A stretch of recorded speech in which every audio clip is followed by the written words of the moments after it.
Welcome back to Half the Battle. I'm your host as always, Daniel Levi, your co-host Shaq. We're going to be talking UFC 218, Max Holloway versus Jose Aldo. And Shaq, Frankie pulled out, but Jose wants another crack.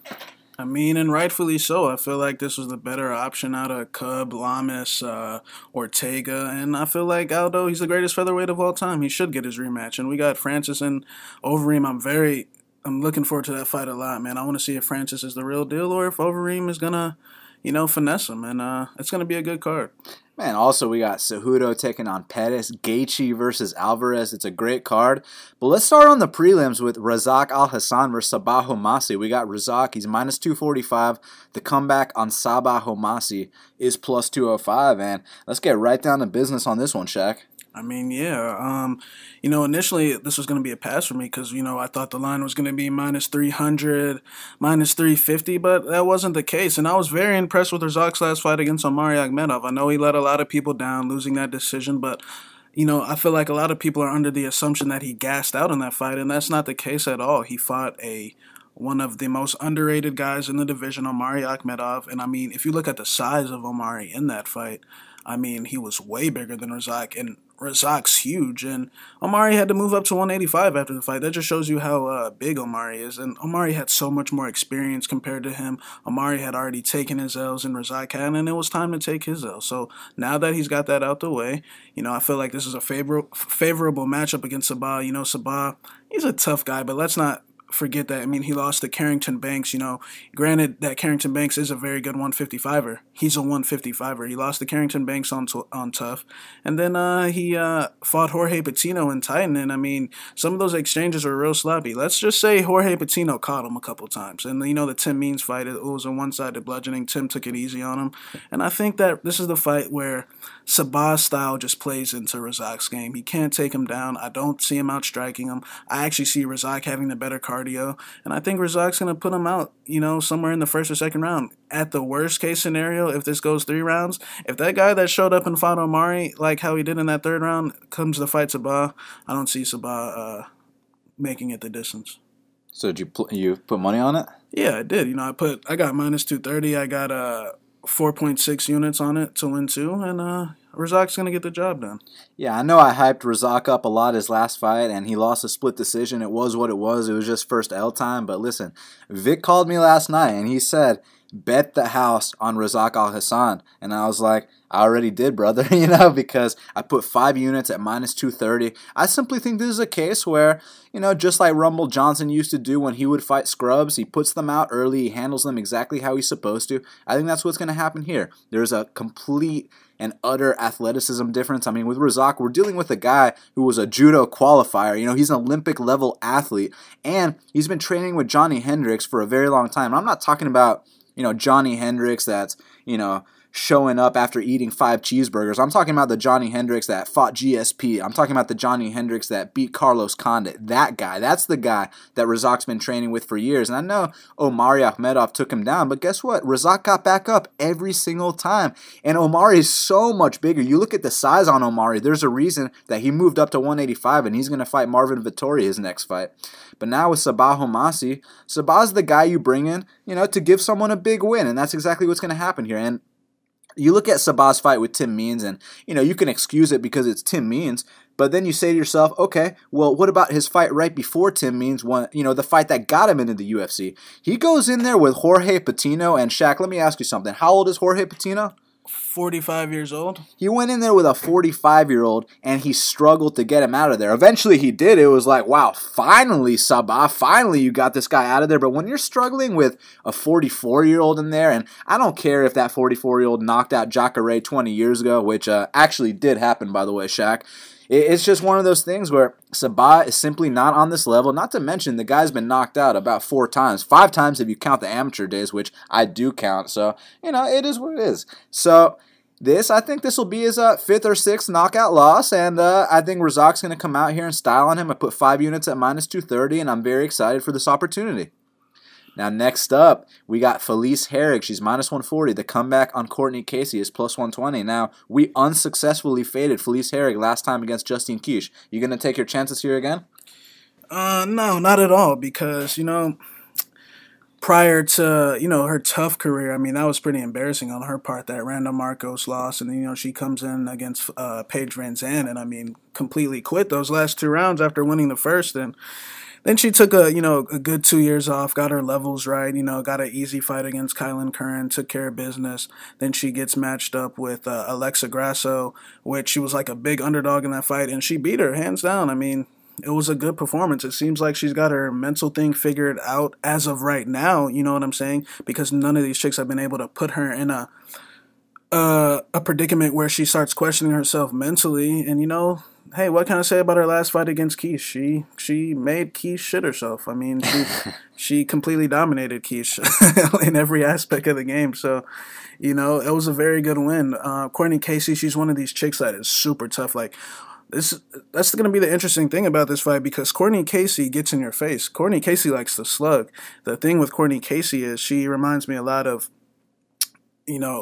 certain guys that just always have to flop to their back. Like, in a pivotal moment of the fight, she'll find herself on the back, especially her last fight against Aguilar. I mean, she won that fight off her back just because, Aguilar's so done and old. And, Cortney Casey was able to just land up kicks. But I think Felice Herrig gets this one done. I feel like this might be the last win of her little win streak. She's riding the confidence. I think she's better on the mat, on the feet. It's just a matter if she can deal with that early pressure, Casey, and is she going to break mentally. We'll see. But I'm going to take Felice by 29-28 decision. It's a very interesting fight, and look, we faded Felice Herrig for a reason. It's just she was simply better than Justine Keish, but the reason why is because I feel like when things don't go Felice Herrig's way, she starts to question herself. And with Cortney Casey, when you talk about these Hawaiian warriors, you're talking about people that don't back down, people that'll fight to the bitter end. And we're not talking about Kylan Curran here. Aside from her, when we talk about the real Hawaiian warriors, when you talk about the Max Holloways, when you talk about the Yancy Medeiros, the Brad Tavares, all those fighters, they don't back down. And I think Cortney Casey possesses those same qualities. So I do think that Felice can get the better of the grappling exchanges early, but if she starts to slow down a little bit, if she starts to question herself, if Casey starts to land some big shots, don't be surprised if Cortney Casey comes out here and runs away with it late, because she does possess those qualities. The reason I can't bet on it is because, like you said, man, she does tend to flop to her back from time to time, and when you're betting on someone, they're doing so good, and then they go to their back, it's like, oh my God. Just put it this way, she's gone for flying arm bars inside the cage before. And lost fights that she was winning. Like, she was destroying Joanne Calderwood, and then she went for a flying armbar, and it cost her the fight. So you can't afford to bet on people that do things like that. But I do think if Cortney Casey puts it all together, I think she's got the capability of going out here and beating Felice. She's actually, not that MMA math matters, but she's finished people that have finished Felice Herrig. She finished Randa Marcos in the first round. Randa Marcos finished Felice Herrig in the first round. That doesn't mean shit, but I'm just saying, man, don't count this girl Cortney Casey out. That being said, man, it's an interesting fight. I'm going to go with Cortney Casey by split decision. Now, next up in the lightweight division, we got David Teymur. He's minus 185. The comeback on Drakkar Klose is plus 160. Now, both these guys were very impressive in their last outings. Who do you think continues their win streak? I think Teymur was slightly more impressive, not just the Lando Venata fight, his fight with Jason Novelli. I mean, the butchering he put on him was just beautiful. And his fight before that against Martin Svensson or whatever his name is. Teymur's got some really good striking, man, and I think he's very underrated at 155. His takedown defense seems good, but now he's going to fight the best guy in that aspect. Drakkar Klose, he's one of these typical MMA lab fighters, likes to pin you up against the fence, likes to make it ugly, likes to tire you out, likes to throw the calf kick like Benson. And, I thought his last fight was, it was good. The first 2 rounds, hey, he got in there with the case. You had a lot of hype at the time. A lot of guys would have folded up under that pressure except Drakkar, and, the first 2 rounds were good, but that third round, those were some really sketchy moments in there, man. It seemed like he was almost trying to give the fight back to Casey. Hence the split decision, even though it really wasn't a split. But he made it real sketchy at the end here. It's like he completely stopped fighting for whatever reason. And I know David Teymur will never do that. I think that fight with Lando Venata, proves that. I mean, Lando Venata, yeah, Lando has bad cardio, but one thing you know about Lando Venata is he will not quit. He will keep fighting for all 3 rounds, no matter if he's gassed or not. And I mean, Teymur put a clinic on him. The left body kick, the left high, the straight left, the knees in the clinch. I mean, I just feel like his game's more diverse than Drakkar. If Drakkar can take him down consistently, which I don't think, then props to Drakkar. So I'm going to go with Teymur. I'm actually say by finish, actually. Oh, interesting. It's a great matchup. I'm going with Teymur as well. I'll tell you why, man. You know, I felt like even though Drakkar went out there and beat a guy like Tecia, I know a lot of people are going to use that example. The difference between Tecia and Teymur is that Tecia, you know, he's great with the flash, but Teymur's got the fundamentals, and especially with his hands in the pocket. That's the big difference between him and Tecia, and I think that in those pocket exchanges, you know, because Drakkar's the kind of guy, he likes to overwhelm you. He's super physical out there. He bullies guys. I don't think he's going to bully someone that's so much more technical and precise than him. In David Teymur, man. I think that Teymur's actually going to pick him apart. I think the first round's going to be super close because that first round, man, Drakkar Klose comes out like a bull. He might even take down David Teymur in that first round. But don't forget, Lando Venata, you know, even though he didn't show up to college, he did qualify for D1 wrestling, and he got taken down by David Teymur. So don't sleep on the grappling of Teymur. I just think that when Drakkar Klose starts gassing out, that's when Teymur's going to take over, pick him apart. I'm going to say 29-28 unanimous decision. Now, next up in the welterweight division, we got Alex Cowboy Oliveira. He's minus 240. The comeback on Yancy Medeiros is plus 200. Another tough fight. You know, Alex Cowboy, what can I say about that guy? Wins over Tim Means, wins over Ryan LaFleur, KO face-planted Ryan LaFleur. You know, LaFleur's only loss before that was against Damian Maia. And, you know, Yancy, he's one of these guys that, you know, when you fade him, you got to be very fucking careful because, you know, the guy's Hawaiian. You know, the guy he will definitely not quit. I mean, we saw even, you know, the Dustin Poirier fight at 155, even though he missed weight by like 3.5 pounds. It's not like Dustin, you know, knocked him out cold. It was a standing TKO. It was accumulation because Yancy wouldn't quit. And then we even saw that again when he fought Francisco Trinaldo. I mean, Trinaldo butchered him for 2 rounds. And in that 3rd round, he pulls off this comeback, drops Master Nduba, and, you know, it turns out being fight of the night. And that's the type of heart Yancy Medeiros has. Alex Oliveira has one of the most devastating clinch games in the business, though, those knees against the fence. But historically, he loses by submission. And Yancy Medeiros likes to pull off these, you know, bulldog chokes, these Darce chokes, these guillotines. And he's got to be very careful. I think Alex Cowboy and him on the feet, it's a very interesting matchup because I feel like Yancy, you know, has a tendency to let certain things happen just because he's such a warrior and he wants to prove a point. And, you know, if Alex engages in him in that game for too long, he might lose. I think Alex should, you know, just play this thing safe, not get into any type of a dick measuring contest or anything like that, and just, you know, tie him up and win the decision. And I think he will. It's so intriguing because Alex Oliveira's got one of the nastiest clinch games in the UFC, and I'm not talking about, you know, pitting someone up against the fence and boring the crowd to sleep. I'm talking about landing the most devastating knees to the body that you've ever seen. And, you know, when people fight Alex Cowboy, they don't come back the same. I mean, you remember that time he retired James Mutasri. You remember that time we never heard from KJ Noons ever again. You remember that time when Gilbert Burns, you know, he got the shit beaten out of him, got a fluke submission, and then ever since then, the guy's been a complete punching bag. So the only guy that's ever came back the same after fighting Alex Cowboy was the other Cowboy, and that was simply first L time for Alex Oliveira. I know officially the first L was Gilbert Burns, but, you know, we all know that was a fluke. We all know that Alex Oliveira was beating the living shit out of that guy, and he got caught. It was what it was. Aside from that, man, people come back looking very old after they fight Alex Cowboy. I mean, look at Tim Means, man. He was never the same ever again, man. Now he's getting outstruck by grinders. So it's just one of those things where Yancy's been in so many wars. He's so tough. He's such a Hawaiian warrior. He has that aloha spirit. And, you know, his fight with Francisco Trinaldo, I mean, oh my God. You know, you stand up and you clap when you watch a fight like that. But there's a reason he went up to 170. The weight cuts were getting too tough. And the guy's never officially been knocked out, by the way. You know, that fight with Poirier was a standing TKO. That's the kind of chin, that's the kind of heart that Yancy Medeiros has. You know, you literally have to put this guy out to finish him. That's the bottom line. I mean, when Jim Miller beat him, Yancy wasn't tapping. I'll tell you that right now. If Alex Oliveira doesn't mind his P's and Q's, if he shoots a sloppy takedown, do not be surprised if Yancy Medeiros snatches that neck. Also, he's got a very good long style, nice spinning kicks. He'll batter guys, but the thing with Alex Cowboy is he's so physical in that clinch, and guys can't believe, you know, the presence that and the force that Alex brings with those knees to the body. I mean, those knees are the most devastating thing I've seen in a very long time, and I think even a guy as tough as Yancy Medeiros could fall victim to that that game that Alex Cowboy brings to the table, man, because no one else has a clinch game like Alex Cowboy right now.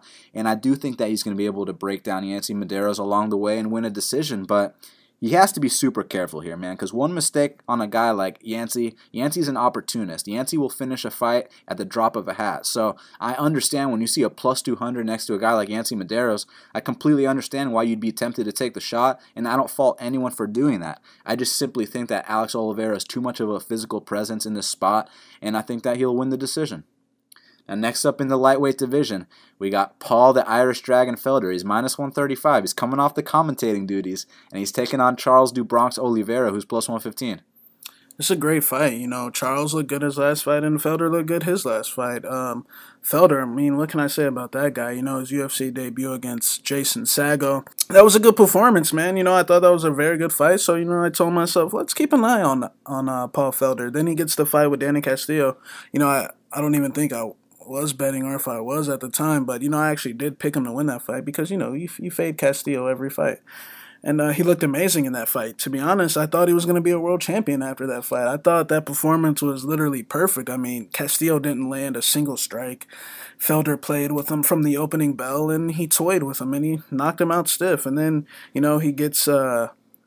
What do you fight after? Edson, yeah. Then he gets the Edson fight, which was another great fight. You know, he just wasn't ready at the time. Edson edged it out, and, you know, it is what it is. So I didn't write him off. I was like, okay, I'm going to come back and bet him against, you know, old-ass Ross Pearson. And turns out Paul Felder got old overnight, you know.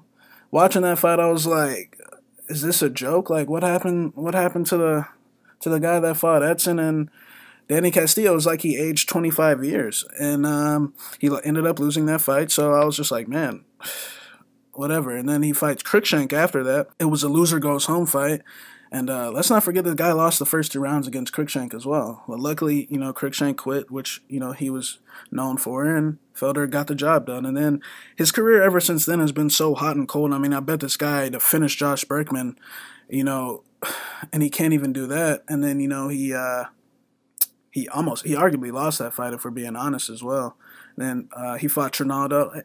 This guy's very hot and cold. He's not very reliable in terms of betting wise. And Charles Oliveira, he's not very reliable either, man. This is the definition of a pass fight, because Charles, when you're putting money on a fight, at least you want to go in there like, I know my guy's gonna survive the 3 rounds, or I know my guy's got a good chin. I know my guy won't quit. You know what I'm saying? And Charles Oliveira, you have to question these things about him. If this fight if he starts eating big body kicks, big check knees to the body, what's going to happen? I don't know. I just can't completely vouch for him and say that he's going to eat him for 3 rounds. I can't, you know, and I can't trust Paul Felder either. So, you know, I feel like if I was actually going to be on a side in this fight, if anyone was betting Felder, I would actually prefer to be in that situation, because the line is very low. And like I said, we question Charles Oliveira's toughness. But the way Charles looked against Will Brooks, I know it's Will Brooks. I know Will Brooks doesn't win UFC fights. I know Will Brooks is a jobber. But, I mean, that takedown, I mean, he straight up took him down faster than anyone else did. So that performance was very good. And I'm going to go with Paul Felder in this one, but it's a pass fight for me. Man, talk about, you know, 2 guys with so much talent and potential that always let you down. You know, with Paul Felder, when he beat Danny Castillo, I was like, oh my God, this guy is a future world champion. Like you said, that was the most perfect performance. The dude kicks like a mule. He's got a big striking arsenal. But the issue is with these guys like Paul Felder, it's almost like Juban in the sense where, you know, they got started in their early 30s, and now that they're in their mid to late 30s, you know, in their mid 30s, now that they're, you know, around that age, you know, there's a reason they're not developing into the fighters that we thought they'd be, man, because they got into the sport way too late. Now, it's different issues with Juban than it is with Felder. You know, with Juban, it's a chin issue. With Felder, it's a not pulling the trigger issue. So, you know, you just have to, if you're putting money on Felder, you have to hope and pray, like, Paul, just please show up. Just please kick this guy in the body and he'll go down. But with do Bronx, man, when you count out a guy like do Bronx, that's when he dangles off your neck and has one of the most impressive submissions in UFC history. And he's known for submitting guys that have never been submitted. You know, guys like Miles Jury, guys like Hatsu Hiyoki, all these guys that he taps out, guys like Will Brooks. At the time, he had never been tapped out. All these guys have never been tapped out at the time. And Charles do Bronx, there's always a first for everything when he's fighting. But, man, on the flip side of that, he'll also fake knockout losses. Like, you remember the Cub Swanson fight, he got hit with a right hand, and then, 5 seconds later, he was like, check please. And, against Max Holloway, he faked a rib injury. Hey, people want to give me shit for saying that. Okay, well, how come 2 days later on UFC Tonight, they were like, well, it turns out that he was perfectly fine. You know what I'm saying? So, yeah, don't be surprised if, if Charles doesn't like how things are going and he decides to find his way out. That being said, and I hate saying someone's due for this or due for that because that really makes no sense whatsoever, but let's be honest, Paul Felder is due to drop the ball again, and I think he will drop the ball here. I mean, I think that, he might land a body kick or two on Charles Oliveira. I don't think that's going to automatically put him down. I think there is a myth that, Charles is a little bit weak to the body because, I mean, when has he ever been stopped with a body shot? But by Cowboy a long-ass time ago, look, a perfectly timed shot to the liver. I don't care who you are. It is what it is, but it's not like it's a consistent thing like Matt Brown or Cowboy Cerrone. It was a one-time thing. So, if he can eat these body kicks and survive, then awesome. But bottom line here, I think that he will be able to take down Paul Felder. I think he will be able to dangle on that neck, and I think he's going to tap him out. I'm personally passing because both of these guys are complete flakes. You can't trust either guy from a betting perspective, but from a fan perspective, they're both fun as hell to watch, and I'm going to go with Du Bronx here. Main card time. We got Tecia Torres. She's minus 245, and the comeback on Michelle Waterson is plus 205.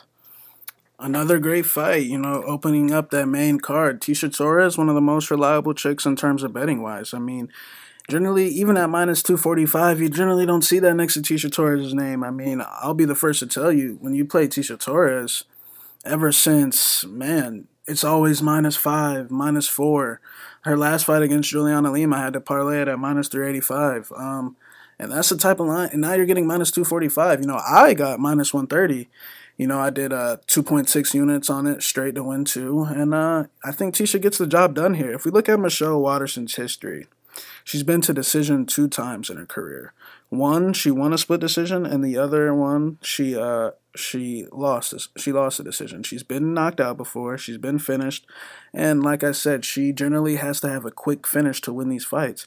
And historically, if you slowly push her, if you slowly break her down, she'll quit eventually. And it is what it is. I think she's a nice girl. I think she's somewhat skilled, but I just don't think she's on Tecia Torres' level in any aspect. All she has is a side kick, that little Jackson's kick to the leg that John Jones likes to throw, and a head and arm throw. And we already saw what happens if you try to head and arm throw Tecia Torres in her last 2 fights. Tecia Torres, when Beck Rawlings tried to do it, she took her back, and we just saw what Lima almost tried to do it, and we saw what happened. She got finished. Those are the things that work against jobbers like Paige Van Zandt and Angela Magana and, Tiburcio. And not to mention she lost to Tiburcio because Tiburcio was tough and let her know that, hey, I'm going to be here for the duration of this 5 rounds. And Michelle Waterson got her eyes swelled up, and she was like, oh, fuck, like, why can't I knock her out? Why can't I sub her? And what happened? She ended up quitting. She ended up tapping that match, just like her last fight. And Tecia Torres, I just know will never do that. To beat Tecia Torres, you got to be the champion. Who else beat her? You know what I'm saying? I don't care about the tough fights because that environment's different. That environment, she doesn't have her real coaches with her. I feel like she strikes me as a chick that needs to have her own people around her, and she wasn't in that situation. And she had to switch teams from Team Melendez to Pettis, and it was a lot of shit going on. I just feel like long-term betting Tecia Torres always pays out. We have the way better cardio. Ticia's a cardio freak. The more volume on the feet, the more diversity. We got better sidekicks if we're being honest here. We got the wrestling advantage. If she wants to try to head and arm throw Tecia Torres, we'll go ahead and take that back and choke her out. So I got Tecia all day. I wasn't even planning on betting this fight because I was expecting minus 300, but then I saw that minus 110, and it was minus 130 for Michelle Waterson, and of course I jumped on that minus 110. I put 3 units on it because Tecia Torres wins fights long term. I mean, she's 9-1, that's a 90% win rate, and the one fight she lost, against the champ Rose, as far as I'm concerned, she won that fight. I mean, it was Rose that got her knees buckled, so let's just be honest about that. And look, Michelle Waterson, I know I bet her last fight against Rose. I know that was a terrible pick, but that was more so me being like, I have this thing with Rose where I question her mentality. And I know she just beat Joanna and all this, but I still question her mentality, and she will be faded very soon. But as far as this matchup is concerned, Ticia's simply better everywhere. All Michelle Waterson has is a sidekick, a same side punch as the sidekick, and a head and arm throw. And if you think that's going to work against Tecia Torres, you got another thing coming, because Tecia Torres is also a lifelong martial artist, except her game has evolved, whereas Michelle Waterson's game has not evolved. It's been the same thing for however long. And also, Michelle Waterson, let's be honest, she's an atom weight. She's a 105er, because I know people like to talk about, oh, tiny tornado Tecia, she's going to be too small. I'll tell you what, she's going to be the bigger lady in this contest. And look, I think she's going to pick apart Michelle Waterson. There is a chance for a finish, but you know what's interesting about Michelle Waterson is she's not known for winning decisions. And you know, from a fan standpoint, you're like, oh, she's so exciting. But from a betting standpoint, especially in women's MMA, you need a stable of fighters that you can rely on to win that decision. Tecia Torres is that fighter. And finally, I get to bet on her because it was minus 110. Now I understand, you know, part of betting on minus 110 means you're going to move that line. Now it's minus 245. Now it's parlay range. And look, I mean, it's so much less value than what I got that I don't blame you for passing. But if you feel like parlaying it, be my guest. Just make sure your second leg is a reliable one. And I'm going to go with Tecia Torres here, as you already know. Now here we go, the war of the century. Justin Gaethje is minus 185, and he's taking on the underground king Eddie Alvarez, who's plus 160. Another great fight. Justin Gaethje undefeated. And we know that being undefeated in this game just means you haven't fought the right guys yet, if we're being honest here. You know, everyone at lightweight, you go down the list, they've all gotten knocked out or embarrassed on national TV. I mean, and Khabib lost to the scale for all you fucking nut huggers. And trust me, Khabib's time is coming. There will be a time where Khabib gets knocked out or embarrassed on national TV. It is what it is. I mean, we go from the list from McGregor, Eddie Alvarez, Tony, Poirier, Vic, Benil, everyone, Dunham, Chiesa, everyone's been embarrassed in that top 15. Kevin Lee, it happens. And Gaethje's time is coming, in my opinion. Look, I see a lot of people just, when you bet on this type of fight, you already know what you're getting into. You're getting into a dick measuring contest. These two are going to figure out who's the better man. And, you know, I feel like when you bet on a fight like that, it's just so risky, man. That's why I have to pass on this, because it's like, why would I sit there and just bet on, you know, my pick is Eddie Alvarez, by the way. Why would I just bet on Eddie and just know that type of fight they're getting into when I could bet a much safer fight where we can stick to a game plan, where we can, you know, just cruise to a easy decision win without taking the type of damage that these two are going to take. Gaethje, putting so much money on a guy like that, especially undefeated, and like I just mentioned earlier, these guys don't stay undefeated for too long. Everyone that's undefeated is going to lose at some point. And the way he fights, man, I mean, granted, he generally breaks guys, but let's not act like Michael Johnson hasn't broke before. You know, I know he's got some of the best wins in lightweight history, but, I mean, he's got 30 fights and he's lost half of them. And he's quit like, what, 7, 8 times before? I mean, it was a good win, but let's not forget that he got wobbled like 100 million times, and he's been getting wobbled. This ain't the first time he's been wobbled. Guy got rocked by Firmino Busquets in World Series, who's a jiu-jitsu guy. Guy got rocked by Baboon Palomino. I mean, it was a 45. It was a 45.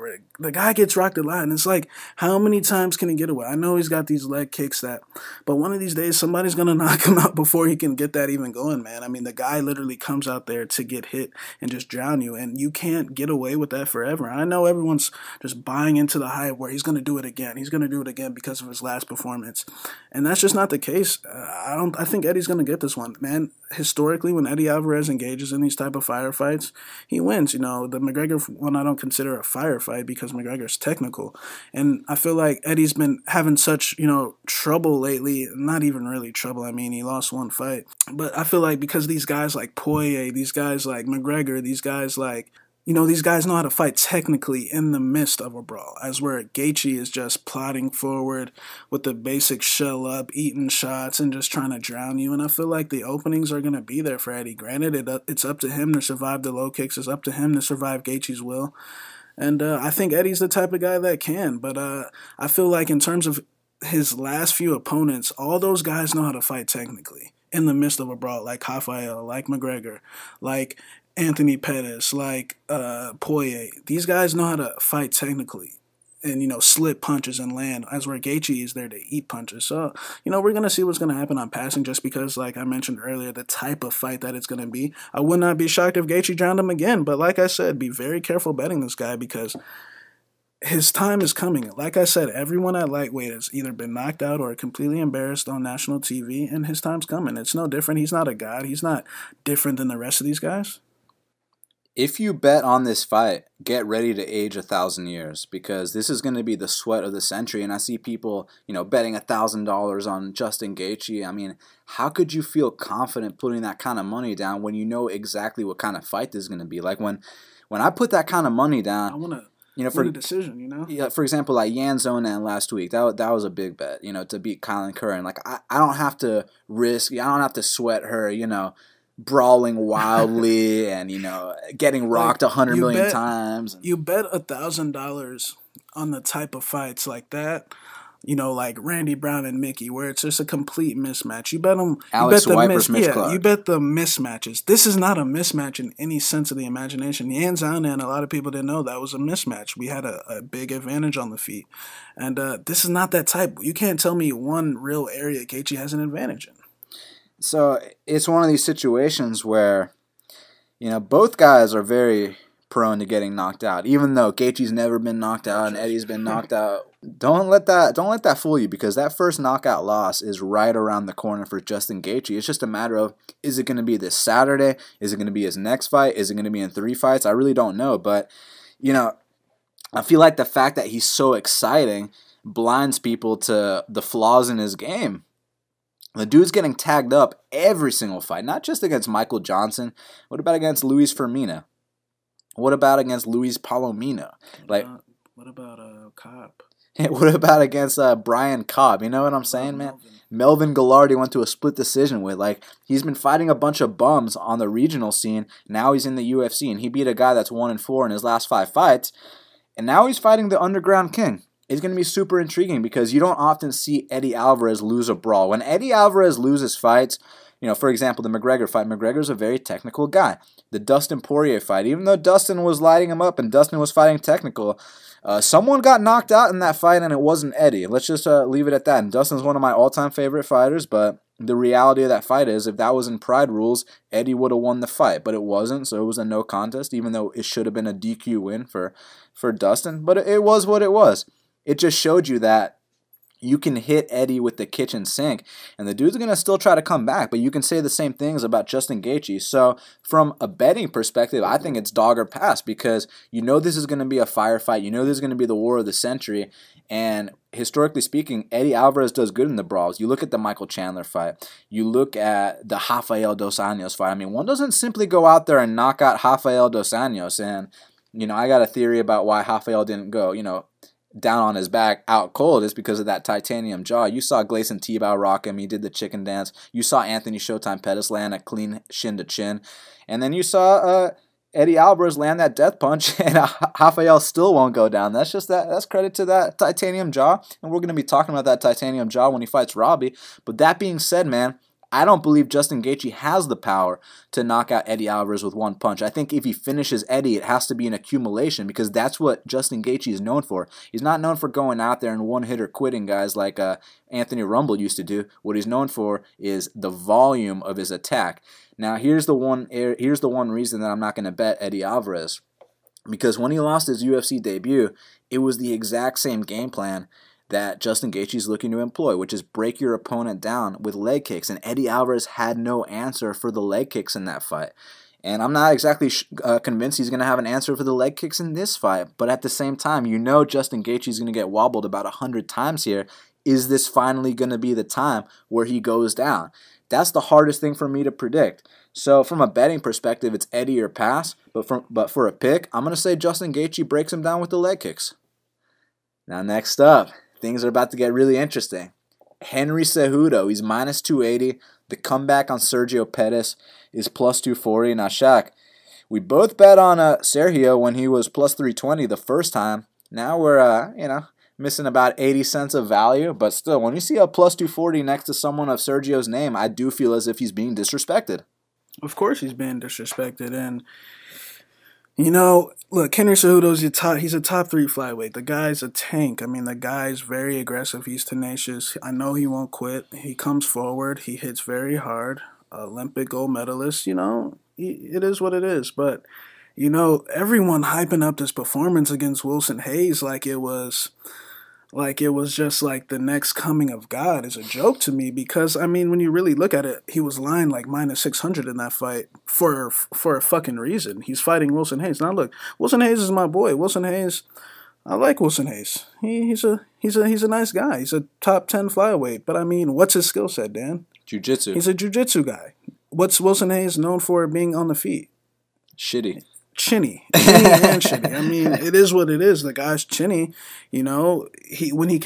How does he win fights? He wins fights by taking guys down and taking their backs. Let's not forget Sasaki rocked him. Let's not forget Yuri Alcantara rocked him. Let's not forget Joby Sanchez rocked him with a head kick and had him dancing all over the place. Eduardo Dantas. The guy's been wobbled and hurt on the feet several times. Let's not forget he barely scraped out Menjivar back in the day in his debut either. You know what I'm saying?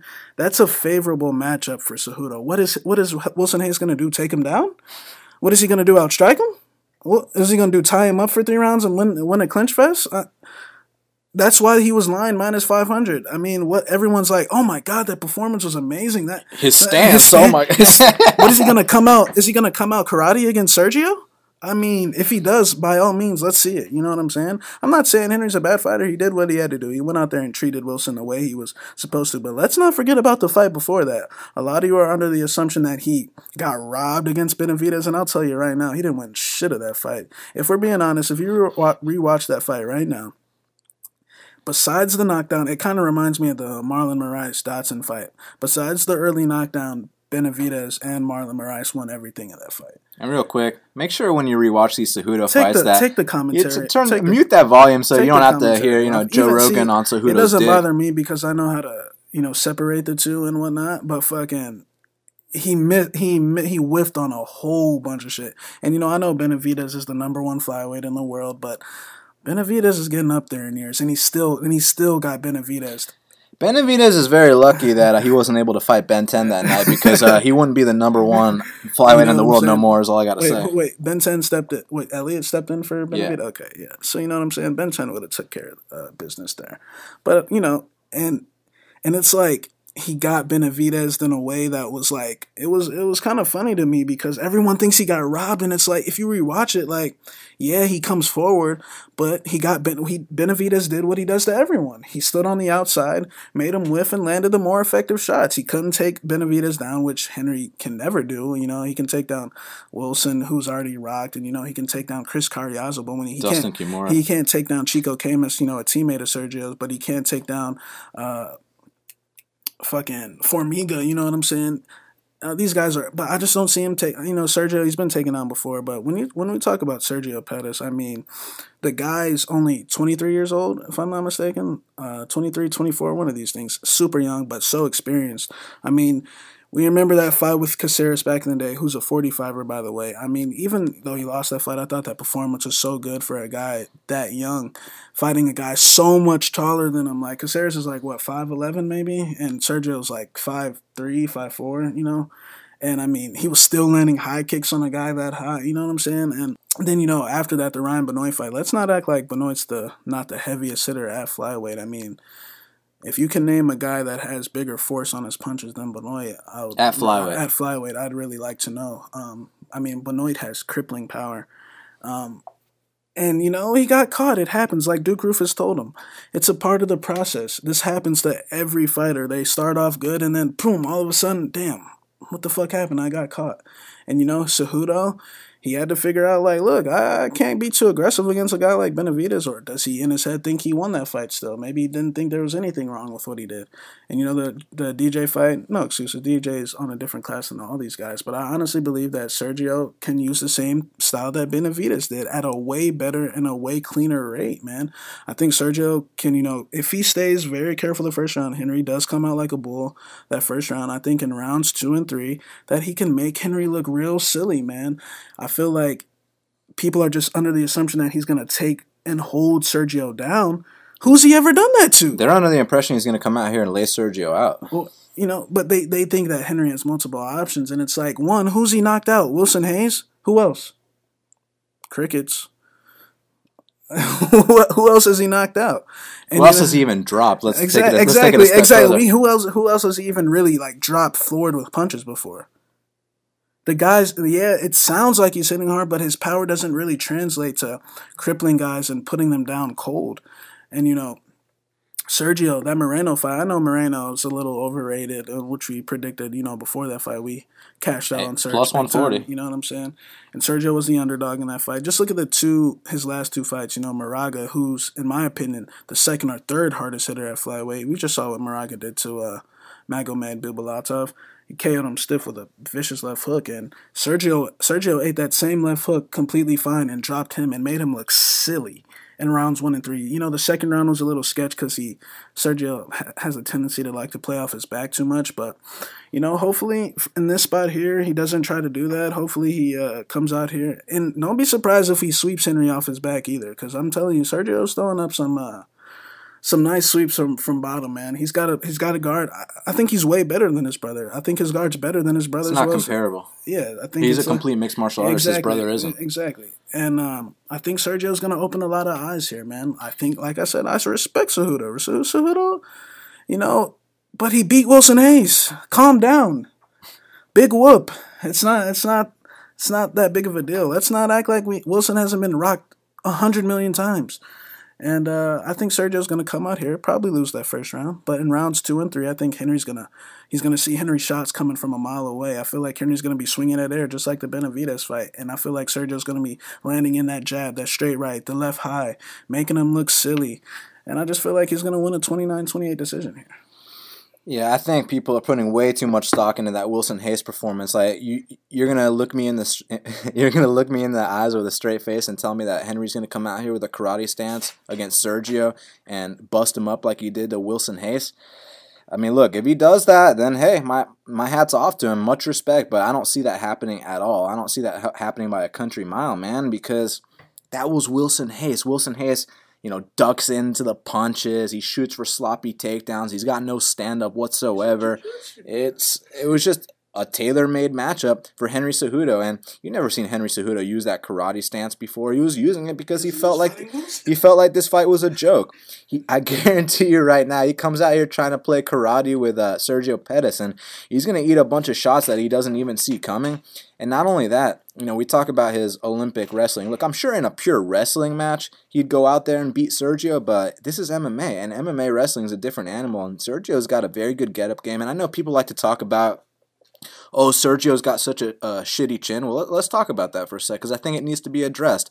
So the people that dropped him, Alex Caceres, who, let me remind you, is a 145er. Sergio's a 125er. Alex Caceres is a 145er. That was on tough at lightweight, by the way. Alex Caceres is a 145er that went 5 rounds with Yair Rodriguez, and he's 5'11". We're gonna give Sergio shit, who's a 125er, for getting dropped by a 145er. Okay, and then the other time against against Ryan Benoit, who's the hardest hitter in that division, a guy with an 80% KO rate. Can you tell me a harder hitter than Ryan Benoit at flyweight? I don't think you can. 80% KO rate. I mean, you saw his last fight. He was losing the whole fight. One shot. That was all she wrote, man.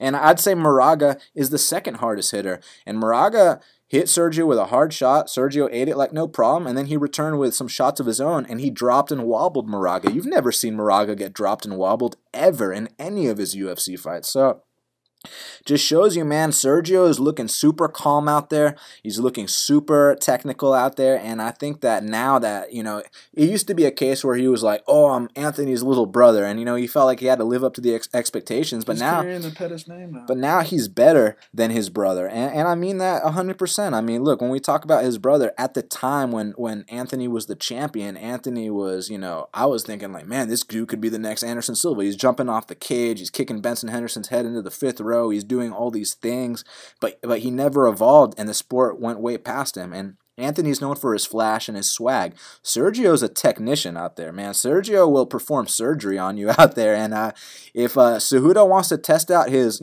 quote-unquote newfound striking against Sergio, please be my guest. Please do that, because, besides, him potentially catching Sergio in the first 2 minutes, I think he's going to slow down. He's going to get picked apart. That head's going to get bounced back. He's going to eat some high kicks, and I think he's going to start to gas out. He's going to start to get discouraged. And, dude, we're recording this on Thursday. We haven't even seen the guy weigh in. We don't even know if he's going to make weight yet, because those weight cuts, they take a lot out of Henry Cejudo. Not to mention, Henry Cejudo is the kind of guy that he's at least one of the top 3 most pullouts in MMA history, man. He's definitely up there with all the guys that pull out of every single fight. You know, you got guys like Abel Trujillo, you got guys like Henry Cejudo. Who else?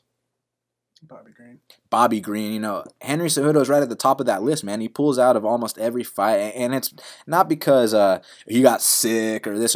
The dude's even though he's an Olympic gold medalist, and I would never question his mindset, I do think that, you know, he does question himself a little bit because, you know, on fight week he's supposed to fight Scott Jorgensen in his debut, and then he pulls out, you know, of the debut on fight weekend. He did a bunch of that shit on the regional scene too. Damacio Page the day before the fight. Did that against Damacio Page the day before the fight on the regional scene, and then with Sergio the first time they face off at, you know, the stare downs. He shakes Sergio's hand, and then and we could all tell he was struggling. He was cutting big weight, and then he says that he injured his hand. How exactly did he injure his hand? He injured his hand hitting pads.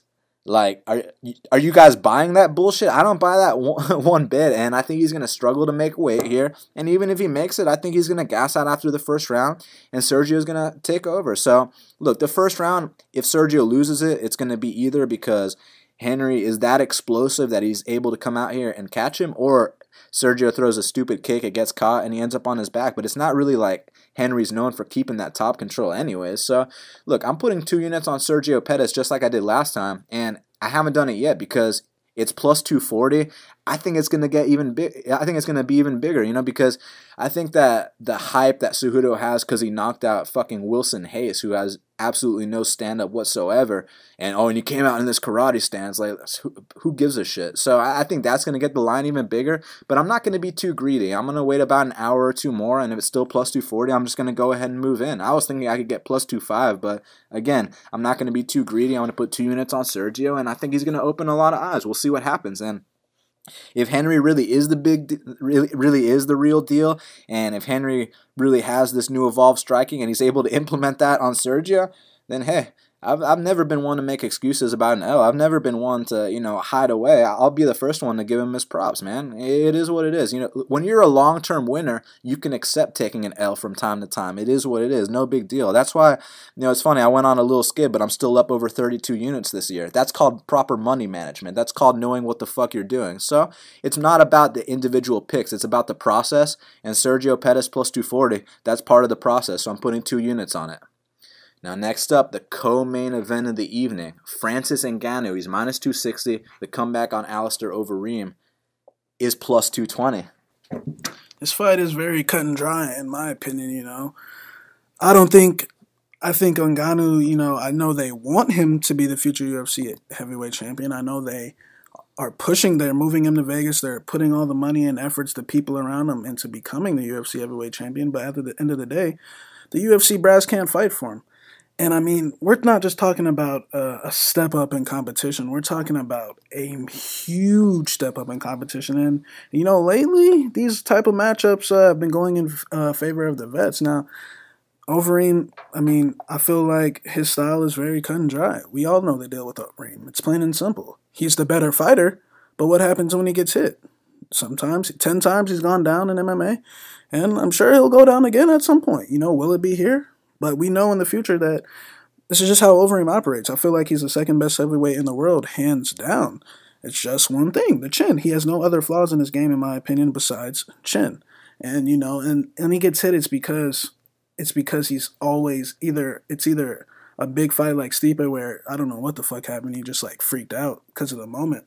Or, and you know, people like to say, oh, he got knocked out by Travis. He got knocked out. Let's not act like Travis Brown wasn't 14-1 and a lot of people thought he was going to be the heavyweight champion at the time. And let's not forget that even though that Bigfoot one was really bad because, I mean, he beat the fuck out of Bigfoot and then, like, fought him up Travis too. And then he just got cocky. And, you know, those are old Alistair, man. But I feel like the new Alistair has found a way to protect his chin for, you know, 6 of his last 7 fights. Because before the JDS fight, what was everyone saying? Oh, the second JDS touches him, he's going to get knocked out. But JDS couldn't touch him. And that's a way more technical striker than fucking Ngannou. Yeah, because JDS is trying to trade kicks with him. I watched that fight. He threw like 2 kicks the entire fight because the range of Overeem. Overeem was switching from southpaw orthodox, giving him different looks, running away.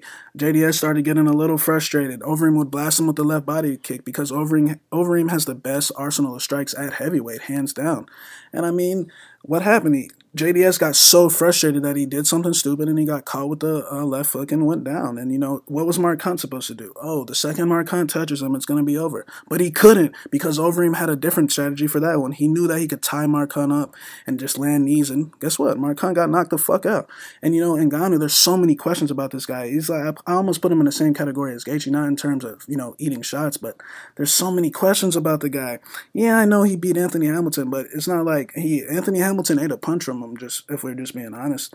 And, you know, I know he beat Boyan, whatever the fuck his last name is, that fucking jobber that Edelot beat.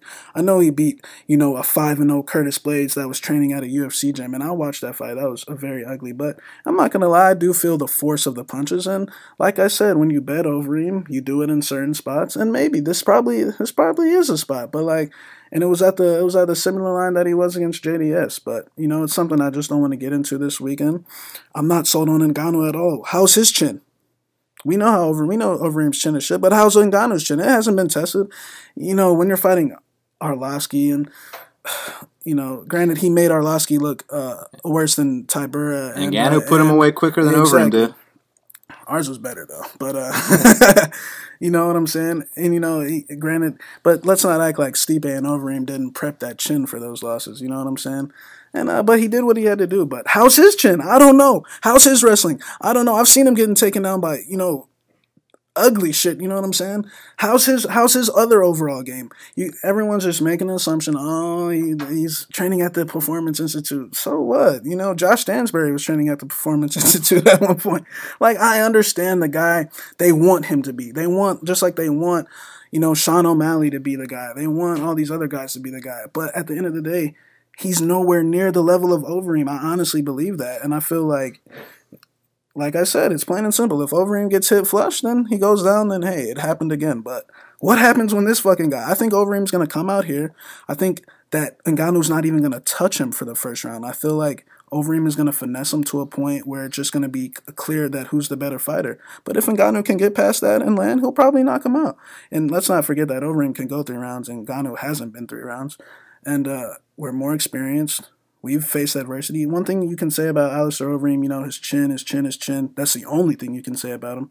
And, you know, every time he's faced adversity, he's come back every single time. And eventually he's got knocked back out again. He's come back after the fight, not within the fight. Yeah. He's never faced adversity in a fight and come back and won. You're true. That's true. But has Ngannou? No. You know what I'm saying? Ngannou hasn't been in here with anything, not even remotely close to what he's about to get into. And I think Alistair's going to show that. I think he's going to knock him out in the first round. I think it's going to be a straight finessing. I think Ngannou's going to be coming in here just thinking like everyone's thinking, one touch of the chin. But the thing is, you have to be skilled to do that. You have to react to the feints. Got to be skilled like Bigfoot Silva and Travis Brown. Yeah, those guys are way more experienced. Travis Brown was supposed to be the heavyweight champion. His only loss was the Bigfoot. Let's not forget that, right? He was don't act like you guys weren't saying that he was going to be the future UFC champion. Let's not act like Bigfoot didn't beat Fedor 2 fights before he beat Overeem, and that he, you know, fought Cain Velasquez right after that. These guys had way more experience. These guys were, you know, people would like to say, oh, fucking, I just feel like that's a joke because Travis Brown was actually Travis Brown at the time. It wasn't like he's the Travis Brown that's, you know, going out there getting beat up by Alexi, and it's heavyweight, man. All these guys have been knocked out. Travis Brown, Bigfoot, Overeem, Stipe Miocic got knocked out by fucking Stefan Struve. Stefan Struve's been knocked out. Fucking Mark Hunt's been knocked out, except Ngannou. Like I said about Gaethje, all these guys got to pay their dues, and I think that's going to be his time. I don't think he's just going to rush up to the heavyweight division like how they want him to be, because Overeem's like so much of a better fighter, and we'll see if he can touch a chin. If he touches his chin, then props to him. He did what 9 up 10 other people have done. But fucking and then I guess he is the real deal. We'll see how he does against Stipe. But I don't know how let's not act like he didn't floor Stipe twice. How's Ngannou for the first time in his UFC career gonna react to being floored on his ass? You know what I'm saying? How's he gonna react? How's his heart? I don't know. So, you know, this is interesting because there are definitely a lot of Overeem fans that like to ignore the fact that this guy probably has the worst chin in the history of the sport. And yeah, okay, he's definitely the more technical fighter. I agree with that. And if somehow Ngannou doesn't land on that chin, then hey, Overeem's going to do what he's been doing his last few fights. And I know people like to talk about, oh, he's won 6 of 7. What about that one loss in between then? Everyone likes to excuse it and say, oh, but it was the champ, so therefore it's not a big deal. Yeah, but guess what? The same flaw that's been exposed since fucking 2006 when Shogun knocked this dude's head into the 5th row and then he started taking horse meat. He went up a weight class. We all know the deal.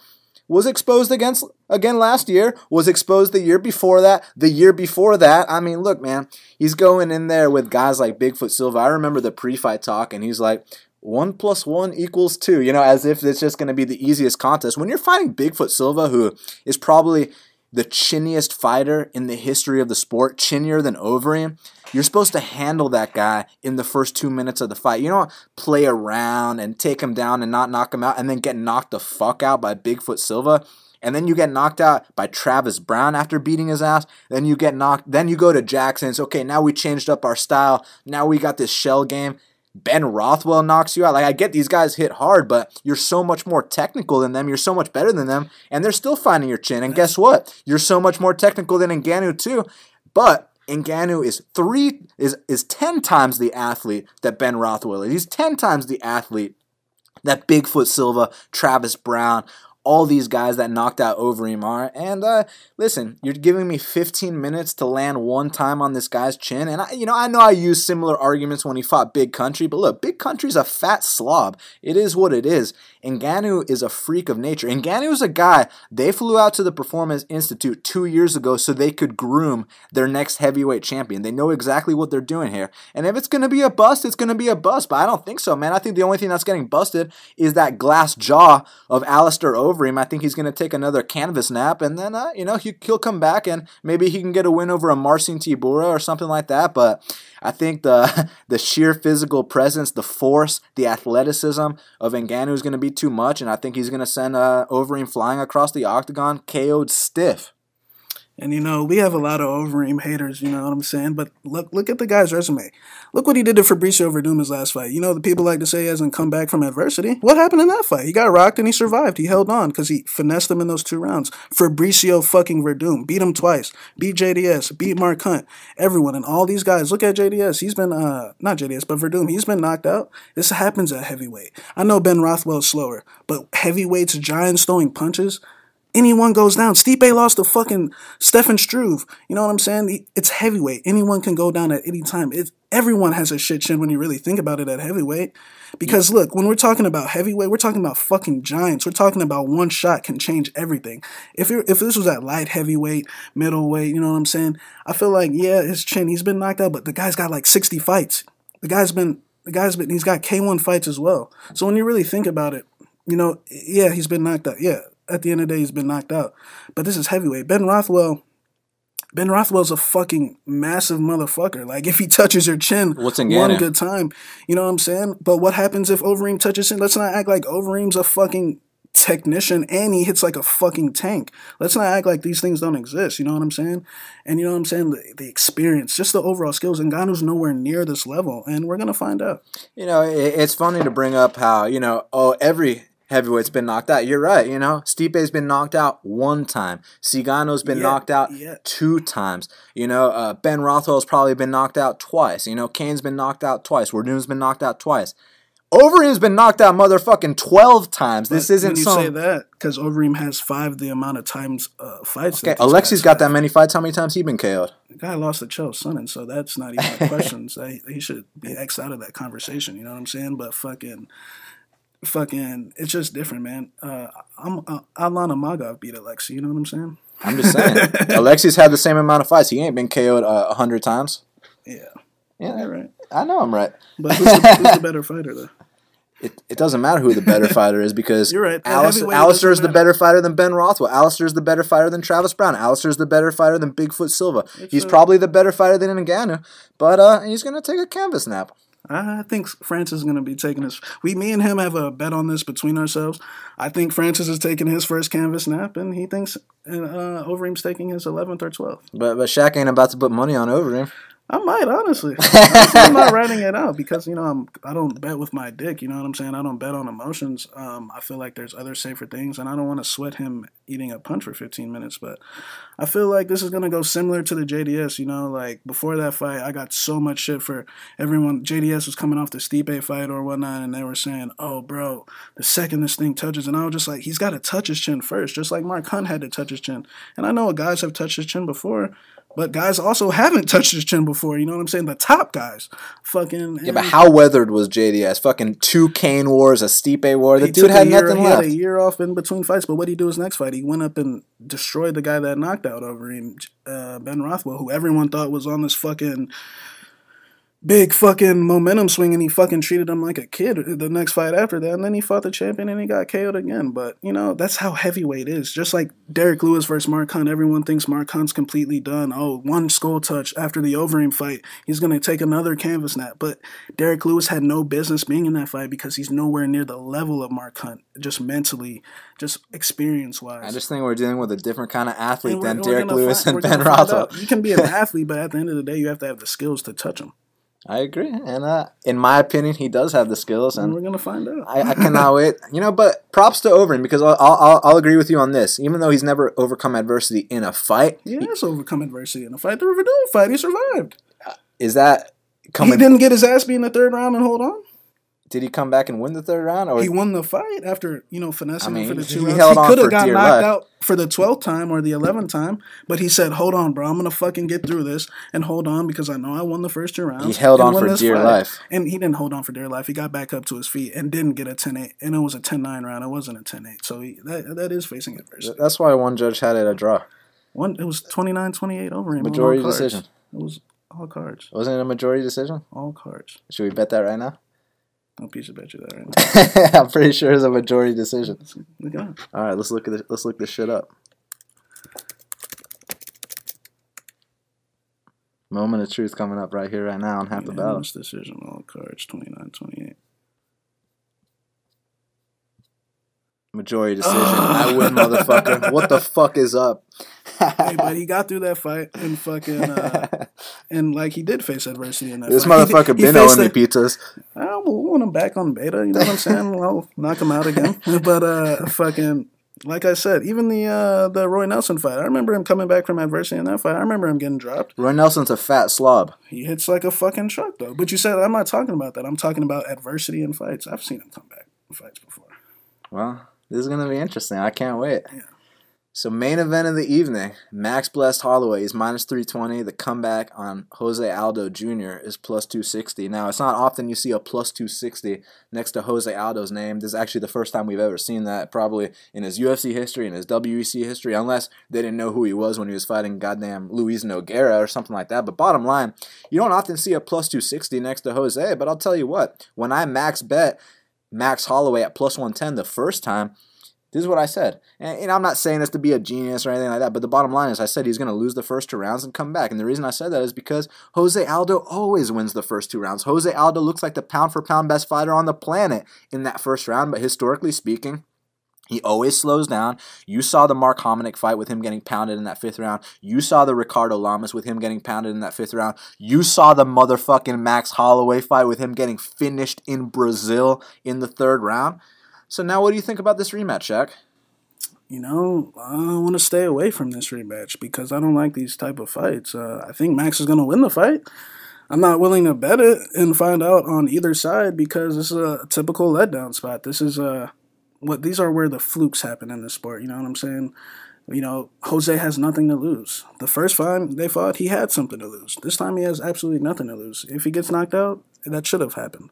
You know what I'm saying? If Max wins this fight, that should have happened. You know, granted, if he wins this fight, he beats Jose 2 times in a row, the best featherweight of all time. But, you know, like it's plain and simple for me. I think Max will do the same thing. I don't think Aldo's throwing leg kicks anymore because I feel like people forget that, you know, he broke his leg at one point. And I feel like maybe he's a little scared to throw those leg kicks anymore. His leg has had to been surgically repaired. And I don't think he's confident throwing low kicks as he once was. Is that true? Yeah. After the fucking zombie fight, he broke his leg. Oh yeah, you're right. And then maybe that's why he hasn't been throwing leg kicks his last few fights. That's exactly. He didn't throw him against Frankie. He threw like 2 against Frankie. He broke his leg in the Korean zombie fight, and he hasn't been throwing leg kicks ever since. Fucking Holloway, I feel like he's the best featherweight on the planet. I mean, the range, just the switching from southpaw back to orthodox, even his jiu-jitsu. I mean, let's not forget what he did. He dominated Jose on the mat, after he had him hurt. But I mean, just to hold that for so long against a guy like Jose, who's beaten Cobrinha twice in a jiu-jitsu match, I feel like he's the best featherweight on planet Earth. I just feel like these type of fights, betting-wise, I don't want no part of, because, like I said, one motherfucker has nothing to lose, and the other has everything to lose. But and it's minus 320. Yeah, and it's minus 320. So I'm good on that. But I think Max Holloway will defend his belt. Yeah, I do as well. And look, the reason I picked him the first time, like I already said, and not to, fucking be Mr. Genius or any bullshit like that. And when I say genius, I'm not talking about you either, bro. But not to be a Mr. After the fact is what I'm trying to say. Is that, look, man, Aldo always comes out hard those first 2 rounds, but he's so explosive, he's so dynamic that he tends to slow down. And we know Max is historically a slow starter because he likes to feel you out. He likes to find his timing, he likes to find his range, he switches stances, he steps through with his punches, and once he finds your timing, finds his range, he starts getting off on multiple shot combinations. He starts mixing it up to the body. He starts spinning. He'll start putting his hands up in the air in the middle of the octagon in Brazil against Jose Aldo. That's the kind of confidence Max Holloway has. He's on an 11-fight win streak, which is kind of unprecedented in the UFC. I mean, it's pretty damn close to Anderson Silva's 16-fight win streak. And don't be surprised, Shaq, if Max Holloway becomes the guy to beat Anderson Silva's 16-fight win streak record. You know what I'm saying? I know he's not undefeated in the UFC like Anderson was at the time, but still, don't be surprised if he's the guy to break that 16-fight win streak that Anderson had once. And, between you and me, John Jones already broke that record, but since Steve Mazzagatti decided to make himself a part of the equation, he fucked that up for everybody. So, since John Jones is officially not in the history books as the guy with the longest win streak in UFC history, Max Holloway now has that chance. And, I know this could be the classic letdown spot because Max was training so hard for Frankie, and then he gets the call that, oh, now you're going to fight a guy that you already absolutely butchered in his home country. And Max could be like, oh, I don't even got to train for this shit. But knowing the kind of champion that Max Holloway is, knowing the kind of competitor he is, knowing the fact that one doesn't simply go on an 11-fight win streak inside the UFC's octagon against top-level competition, he's literally wiping out his entire division, I think he's going to come in motivated for this fight. I think he's got a point to prove. And people like to talk about how, oh, Jose Aldo is going to throw the leg kicks this time, and I think that's a very asinine argument. The reason why is because go watch their first fight. He actually did throw a leg kick or 2, but what happened as soon as he threw it? He got countered with that straight right every single time. He got his bell rung, and then he was like, oh, shit, I better abandon those leg kicks because he's got an answer for it every single time. So if you think all of a sudden Max isn't going to throw that straight right counter off the leg kick, I think you're very mistaken. And not to mention, Max knows how to check leg kicks. He often doesn't, though, because he'll sacrifice eating the leg kick to land that straight right counter. That's what a lot of these guys do.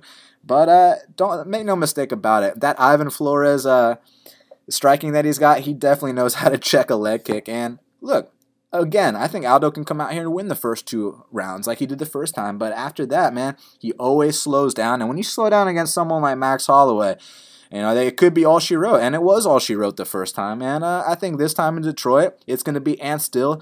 And Shaq, I actually have a feeling it's going to be a quicker fight than the first time. I have these theories, and I know this wasn't a 5-round fight, but oftentimes when, a championship fight, it goes the 5-round distance. I feel like in the rematch, it tends to end inside the first round. You look at Machida versus Shogun. You look at Pettis versus Benson. You look at Benson versus Cowboy. Dan Henderson versus Shogun. A lot of these fights, they went, past the 3rd round mark the first time, but then in the rematch, someone got finished, and I think someone's going to get finished again, and I think that someone is going to be Jose Aldo. I think Max Holloway is about to still be the champion, and he's going to fight Frankie Edgar in his next fight. And man, real quick, how bad would it suck for Frankie Edgar if Jose won this fight?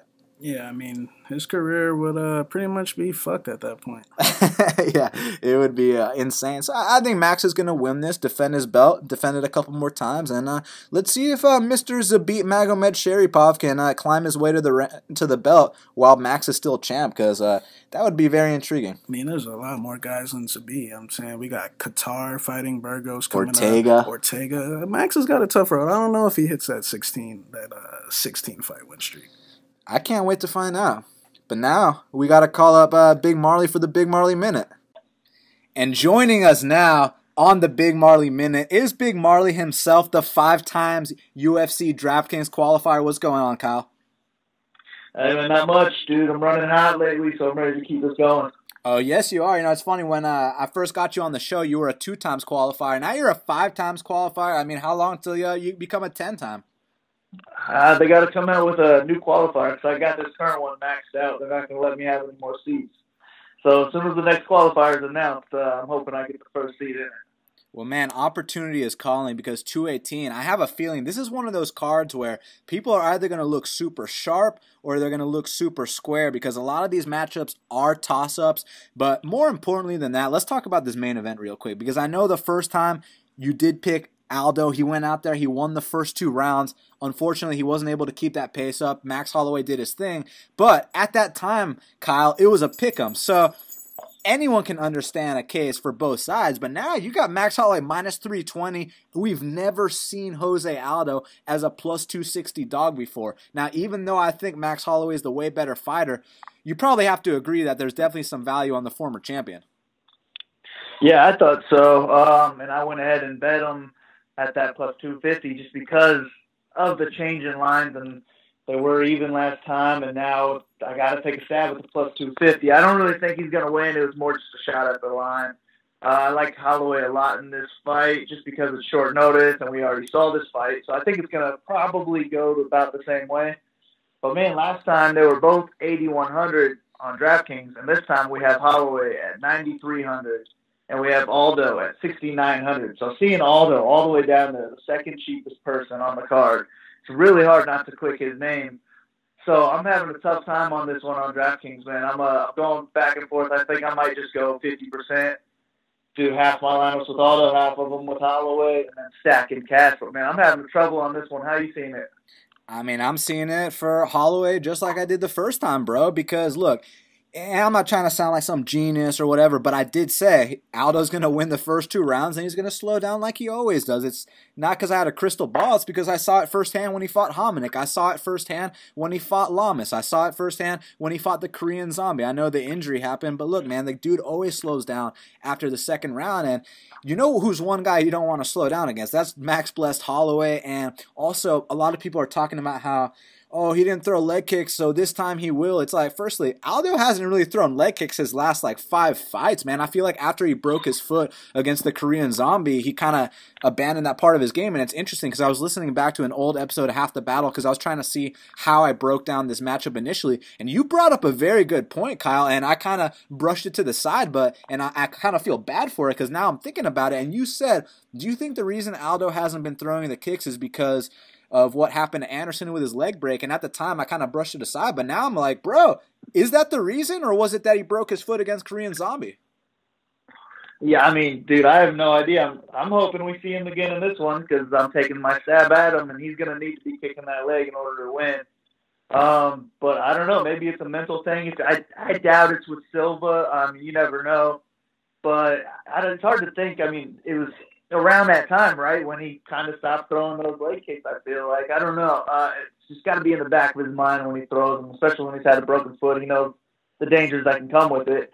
And if you do that in the first round, you have a broken foot, you know you're fucked. So maybe it's a mental thing, but I'm hoping it's over with and it's just a thing of the past, and now we see those leg kicks come back in this fight. So I don't know. It's a guessing game, but I'm just having a hard time picking other people over Aldo in that bottom range on DraftKings. And the same way with Holloway, it's hard to pick him over some of those other people at the top. So I think it's a really interesting fight. I'm looking forward to see the ownership percentages on this one.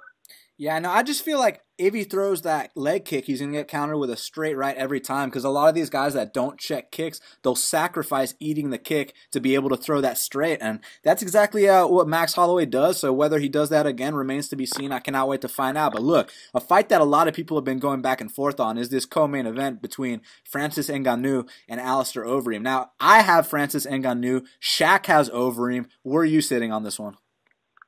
I have Ngannou as well. But I'm going to have a few shots on Overeem as well. If you're making 10 lineups, I don't think you can completely fade Overeem in this fight. Ngannou's never fought anybody as good as Overeem. And Overeem has fought people, as good as Ngannou. He just doesn't have the chin to hold up. So that's really what we're banking on. Is he going to get knocked out or is he not? I'm going to have to take stabs both ways, but I do think he will be getting knocked out. So my heavier lean will be towards Ngannou. But if I'm making 10 lineups, I got to have at least 1 or 2 with Overeem. But I can load up maybe 5 or 6 on Ngannou. So Henry Cejudo is going to fight Sergio Pettis. Now, look, you and I are recording this on Thursday, so there's no guarantee that Henry doesn't back out the fight like he did the first time. But the first time, I had that plus 320 on Sergio. I was fully planning on cashing. Now it's, the lines come down a little bit. It's about plus 240, which I still think is very disrespectful to a fighter of Sergio's caliber. But then you watch Henry Cejudo's last fight against Wilson Hayes, and I understand that he absolutely murked him, but, Kyle, that's Wilson Hayes. What exactly would Wilson Hayes do to a guy like Henry Cejudo? He's not going to outstrike him. He's not going to take him down. He ain't going to do shit. So, it kind of makes sense that Henry Cejudo went out there and blasted that guy. But when you talk about Sergio Pettis, I'm not convinced that Henry Cejudo is going to come out here and just wipe the floor with a guy like Sergio Pettis. You've seen the way this kid's been looking. You saw that clinic he put on Moraga. You saw that clinic he put on Moreno. I think that at plus 240, it is a bit disrespectful. Kyle, what's your take? I think it's actually lined up pretty right. I was leaning towards Pettis as well in their last fight. I had a bet on him for that one, but now I'm not betting. And it's mostly because of the way Cejudo looked in his last fight, more just his style and that karate movement. I thought he looked great out there. And, maybe you don't go out there and you try something new against a guy like Pettis, but he was fighting Wilson Hayes, so he was allowed to go out there and try something new, and it just completely worked. And now he gets to improve on that new style. Or he could just take down Pettis, because I don't think he's going to have any problems taking Pettis down. He's just going to have to avoid the submission. But my problem is, unlike, the last 2 fights we just talked about, where I would go both ways for sure, I would just rather fade this fight as a whole, because the problem with it is Cejudo is 9,200 on DraftKings. He's the 3rd most expensive. So I would just rather have the people around him on DraftKings. And then on the opposite side with Pettis, he's the 3rd cheapest, but he's $7,000 on DraftKings. And in his last 2 fights, he won them both by decision, and he did not score 70 points. So he's not even 10x in that low salary. I'd rather fade it. I don't want either one of these guys in my lineup. I think there's better spots. But I think they will be low owned for that reason. So the only reason I think to target some GBPs, just banking on the fact that it's going to be a low owned fight and you're hoping for a high score. The war of the century on paper, Eddie Alvarez versus Justin Gaethje. Anytime you get both of those guys inside the octagon, let alone together, this could be fight of the year, Kyle. But at the same time, I know everybody and their mother is on Justin Gaethje, and I don't blame them on one hand, but on the other hand, when you fight the way Justin Gaethje does, it's not going to be long before he gets knocked the fuck out, Kyle. That's all I got to say. Now, I'm not sure if it's going to be this Saturday, if it's going to be his next fight, but I know Eddie's got that kind of power. You saw the Rafael Dos Anjos fight. You know he's perfectly capable, so, considering that Justin's going to be so high owned, but that being said, he does score a lot of points, I assume, so what's the perspective on this one? Do you think Eddie could be a sneaky play here? Yeah, absolutely. I think Gaethje will be very popular. And like you said, man, he can go down anytime with his style. He might have 0 points in this fight, and Eddie walks away with 101. And if that happens, all those Gaethje lineups are dead. And if you have Alvarez, you're sitting pretty because he's going to be lower owned. I think that is a great reason to target him. I will have a few of my a few targets of my own on him. But Gaethje's the pick here, man. It's really hard not to pick him. I think he's got the better chin. Alvarez has the same problems as well, man. These guys are gonna both have issues in the future staying awake in fights, I'm thinking. But now's Gaethje's time, and I think it's just going to be a first-round TKO with an awesome war. And Gaethje's only 8,700 on DraftKings. I don't see any way he does not pay that off with a win. This is the fight I think you should go all in on in GPPs because it's going to score high, whichever way scores the W.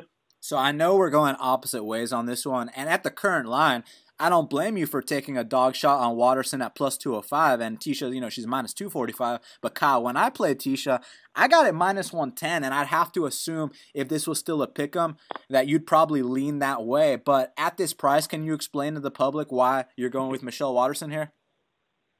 Yeah, I've been minus 110. I would like that bet as well. I would have done Torres at that, but I figured that Torres should be maybe minus 140 favored or so. And I told myself that if Waterson got over plus 155, I would take a small stab at her. So that's why I ended up betting her. I think if this was just a pick 'em line, my pick is Torres. I think she's going to win. So it's more of a shot at the value, just hoping I can get that dog win in this one. And it's also because I don't think I'm going to play a whole lot of it in DraftKings. So I want to get my investment in this fight somewhere. I figured I would just bet the dog. And the reason I don't want much of it in DraftKings is because Torres, she just got her first win, and she only scored like 80-something points. So I'm not really interested in that with her salary of 8,600. So I got to fade her there as well. And Waterson, she's 7,600. And I think it's going to be hard to finish Torres, so I don't really know how she pays off hers either. Unless she does get that submission, I'm just having a hard time seeing it take place. I think maybe it's going to be a close decision, 29-28. Split either way, so I'm just going to go with the dog bet on this one and likely stay away from it in DraftKings. I do think Waterson is a cash play, though, because I don't know if Torres is going to be finishing her, so I think you're going to get 3 rounds of points added up, and she's got to find dogs somewhere, so I think she's cash viable, but I'm going to fade Torres completely. And I know we spoke privately about this matchup between Charles Oliveira and Paul Felder, and I mean, you made some great points that on Charles Oliveira's best day, he can beat anyone in the UFC. His submission game is that dangerous, and I think people forget that he's just 28 years old. He's just a kid. It's not like he's this 32-year-old. Not that there's anything wrong with being that age. I'm just saying that since we've been seeing Charles do Bronx since he was 21, we often forget that, he's still just a kid, man, and he's developing. And the thing with Felder is, it kind of reminds me of a Juban situation, not necessarily the chin, because I know that's what Juban's issue is, but just in terms of they got into this sport in their early 30s. So we see them that first time, we think they have all this potential, but that window of opportunity closes so soon, especially now that he's 34 years old. You know what I'm saying, Kyle? So it's one of these situations where do you think Paul Felder's going to come out here, hit him with a body kick, make Dubronx kind of quit like he has in the past, or do you think Dubronx about to dangle off that neck, which he is known for? I'm all in on Dubronx. This is my pick. I think he should be favored. And he's not. He's the dog, and he is cheaper on DraftKings. He's 7,700. Felder's 8,500. So 7,700. If I'm picking Dubronx to win, then I have to take that. And I think he's going to get the sub. I think the only place he doesn't win in this fight is the power. I think he can stand on the feet. If it's a striking match, I don't think he's dead in the water. I think he can win a decision in a striking match. But the problem is Felder going to hit him in that first round hard enough to make him fall over and quit? I'm going to say no. I think it's not going to stay on the feet long enough for me to worry about that. I think Oliveira is going to get it to the ground. It's his world down there. So I see the sub first round, and I'm going to have a lot of money on Oliveira. But like you said, he could fall over in that first round and walk away with basically no points, and I can't have zero money on Felder. So I'm going to have at least one Felder lineup in DraftKings as a hedge, just in case I get the zero from Oliveira. I'm going to have to hope that hedge lineup can win 25 G's. I mean, Kyle, you had me at 7,700 with a finisher like Charles Dubronx. That's all I got to say. You hear my dog barking in the background? That's the sign. Something. We got a dog barking in this fight. That's the sign right there. Man, maybe I need to add a dog play on Charles because the money's coming in and it's about to switch pretty soon. I'll tell you that right now. Now, speaking of Oliveira's, another Oliveira I really like is Alex Cowboy Oliveira, and I feel like he's got one of the most underrated games in the UFC. I think he's like, what, 8-2 in the UFC, something crazy like that. The dude's got a very sneaky winning record, and man, he destroys dudes in that clinch with those devastating knees. Now, we know Yancy is a true warrior. If Alex shoots on a sloppy takedown, don't be surprised if Yancy snatches that neck, but I truly believe the long-term battle will be won by Alex Cowboy Oliveira. And my only question here, Kyle, is does his style of landing a bunch of huge knees in the clinch, does that score big? I mean, the takedowns are what scores big. Let's see. Last fight, he got the knockout. That's where most of his points came from. Yeah, 84 points. That's not bad. I mean, it just really depends on how much he's striking. It's half a point per significant strike, so he's going to have to strike a lot to get that many points. It's more the takedowns that you would want to see in this fight. He's my pick as well. I think he does win this. I think I would just rather fade it because I'm having a hard time paying up at his salary on DraftKings, which is $8,900. There's just other people. I'd rather have Gaethje for $200 less, and then find other favorites on the card rather than pick him. So I think it's going to be a fade for me. And that also makes me want to pick maybe Medeiros in a lineup or two because you do have to find your dogs. I know I'm going to have the other Oliveira as one of them, so I don't have to have too many other dogs. But you gotta find them somewhere. So maybe I'll have a Medeiros lineup just to save that value, that money, and go up elsewhere. But other than that, I think this is more of a fade fight for me. And you know, a favorite I like to beef up my lineup is Razak Al-Hassan. Look, I know he kind of dropped the ball his last fight, but I think that was simply a bad matchup for him. And I think here against Sabah Homasi, he can go out there and get back on that KO winning streak, which he is known for, man. This guy is a ridiculous athlete. You know, Vic's been telling me about him for years that this kid's been training with Johnny Hendricks. And I'm not talking about, Pig Rig. I'm talking about Johnny Hendricks back when Johnny was Johnny, okay? And Razak Al-Hassan, look, he simply fought a Russian that was way bigger than him last time. It was what it was. But now I think he's got a favorable matchup. I envision a first-round knockout. He's going to be on my lineup. What's your opinion? Yeah, I agree. I think this is a first-round knockout as well. And it's another reason that I'm not targeting Cowboy because he's only $100 more than Cowboy is. And this is where I would rather be at. Give me Gaethje and Al-Hassan over Cowboy lineups. I don't know if I can risk 100% of my lineups on him, but I do think he's a great play. First round knockout is my prediction as well, so that's going to be a lot of points, and I want it in a lot of lineups. So I will be invested in Al-Hassan, but not 100%. And we'll keep this brief, man, because I know I got to let you go, man. But look, there are two dogs that kind of caught my attention, not necessarily for betting purposes, but for DraftKings, and that's Drakkar, Klose, and Cortney Casey. Look, I know that their fights are going to be pretty close on paper. But look, Drakkar, man, the kid pushes a pace. That's all I got to say. The kid can push a pace. And with Cortney Casey, I mean, she's got a knack for the upset too. You have an opinion on those? Because I know the favorites in those fights have been looking really good, but those are two dogs you can't count out. Yeah, I actually have small plays on both those dogs as well. I think they're both good in DraftKings. I think I'm going to have maybe zero of their opponents just because Teymur is 8,400. I'm actually thinking this is going to be a real close fight, so I'm going to go with Klose in this close fight. And so I think I just can't spend the 8,400 when all those other guys that we like are up there. I would rather get the dog in Klose at, what's his price? 7,800. If he can win, I think he's going to be right around that 78 points. So that's close to the 10x. I can deal with that on my lineups. And that Casey Herrig fight, I think that's going to be a barn burner. That should be fun. I think it's going to be a lot of transitions, a lot of grappling maybe. So both sides of that are good to target. But I think Casey should be maybe a slight favorite or a pick 'em fight. So I just took a shot at the line on that one as well. I'll have both these two in my lineups. I'll have some Herrig, but I'm thinking zero Teymur. Well, Kyle, man, this is why you are the DraftKings guy for Half the Battle. Keep up the amazing work. The fans can follow you at Big Marley 3. Super pumped for this weekend, man. And, dude, I know you're excited for Swanson versus Ortega next week as well, right? Oh, yeah, always. I'll take a fight for can't miss. Yes, sir. Well, any message for the fans before we talk next week? Nah, good luck, everybody. I'll have head-to-head posted if you want some action. But if you come at the king, you best not miss. Amen. Amen. All right, Kyle. We'll speak next week, brother. All right, bro. Take care. And once again, that's why Kyle Marley is the DraftKings guy for Half the Battle. 5 times UFC DraftKings qualifier. The guy is constantly bringing in the big bucks. And I mean, dude, he's not just killing it with MMA, Shaq. This motherfucker's killing it with football, too. I didn't even know about that. Kyle Marley's the best in the biz. I mean, Half the Battle's the best in the biz. We're giving out max bet winners, several times, and he's giving out DraftKings winners. It is what it is, to quote Max Holloway. Now we got to talk about the fight to watch and the fighter to watch. So, Shaq, what is the fight to watch for UFC 218?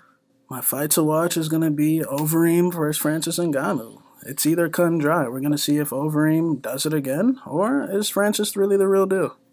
Yeah, no, 100%. I can't wait to find out. I can't wait to be right on that one, Shaq. But for me, the fight to watch is obviously Eddie Alvarez versus Justin Gaethje. I mean, anytime you get Eddie Alvarez or Justin Gaethje and in a fight, let alone them fighting each other, I mean, there's a chance this is going to be fight of the year. There's a chance it's going to be knockout of the year. Just bottom line, these two are going to throw down until one guy falls, and if no one falls, I mean, this could move Justin Gaethje versus Michael Johnson off the #1 list for fight of the year. So I cannot wait to see what unfolds when these two legends of the lightweight division throw down. So Shaq, who's your fighter to watch, man? My fighter to watch is going to be Sergio Pettis. I mean, he has the opportunity of a lifetime to go in there and beat a super hyped guy, get a title shot, get in there with DJ next if he can win this fight. And I mean, just his whole UFC career. I mean, the guy is one of these guys that came in super hyped, had adversity, put his head down, grinded, rose up like a 3-time world champion, and now he's in a #1 contender fight. Man, I can't wait to see if Sergio rises to the occasion and becomes the #1 contender in the flyweight division. My fighter to watch is Max Blessed Holloway. Look, man, this guy is on a historic run right now. 11-fight win streak. He can become the only man in MMA history to defeat Jose Aldo twice. Imagine having 2 wins over Jose Aldo on your resume. I mean, that's how you seal a legacy. That's how you say, I'm the best featherweight of all time. You go out there and you beat Jose Aldo twice. And if you can finish him this time, I mean, oh my God, the sky really is the limit.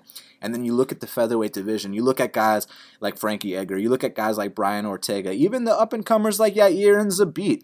Even the up-and-comers like Calvin Kattar and Shane Burgos. There's so much talent at 145, and we have a dominant king right now in Max Holloway. And if he wins this fight over the former dominant king, sky truly is the limit. So I can't wait to see what Max Blessed Holloway does here against the legend Jose Aldo. Well, Shaq, we did it, man. It's going down this Saturday, UFC 218. I can't wait, man. It's been a while since the last pay-per-view. This card is stacked, and let's cash these bets, man. Yeah, man. This card, hopefully we get the job done. I believe we will. I feel like we'll cash these bets, but next week is going to even be a better week. There's a lot of favorable matchups on that card, and just follow me. MMA Genius 05. And shout out to our girl Yan Zona and throwing sidekicks to the face in the strawweight division. 10 unit max play, easy money. Double. A double max, super max bet, you know what I'm saying? And shout out to my girl Yan Zhao, man. I mean, that early combo had us jumping up here at 5 a.m. in the morning and questioning life at the same time, and she got the job done. And I'll tell you this right now. When she does that to someone that's not Hawaiian, they will be knocked out. Let's just say if that was Paige Van Zandt would get knocked out. Indeed. Well, make sure you follow me on Twitter at Best Fight Picks. Go to bestfightpicks.com for the play. Subscribe to Half the Battle on iTunes, SoundCloud, YouTube, and Stitcher. Make sure you hook up those 5-star reviews on iTunes. I really appreciate the ones that have been coming through, and hooked up a couple of our fans with some UFC 3 beta codes for giving us those 5-star reviews. We really appreciate it. So until the next time, let's cash these bets.